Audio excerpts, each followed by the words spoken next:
স্বৈরাচার শেখ হাসিনা মডেলের ৩টি প্রতারণাপূর্ণ নির্বাচন আর দেখতে চায় না এদেশের মানুষ, এমন মন্তব্য করেছেন বাংলাদেশ জামায়াতে ইসলামীর সেক্রেটারি জেনারেল মিয়া গোলাম পরোয়ার।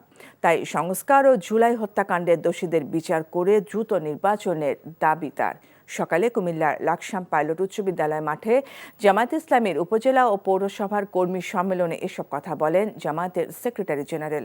আগামী জাতীয় সংসদ নির্বাচনে কুমিল্লা ৮ আসনে অধ্যক্ষ শফিকুল আলম হেলাল, কুমিল্লা ৯ আসনের ডক্টর এ.কে.এম. সৈয়দ সারোয়ার সিদ্দিকী, কুমিল্লা ১১ আসনের ডক্টর সৈয়দ আবদুল্লাহ মোহাম্মদ তাহের, কুমিল্লা ১০ আসনে মাওলানা মোহাম্মদ ইয়াসির আরাফাতকে জামায়াতের প্রার্থী হিসেবে বিজয়ী করার জন্য নেতাকর্মীদের প্রতি আহ্বান জানান দলটির সেক্রেটারি জেনারেল।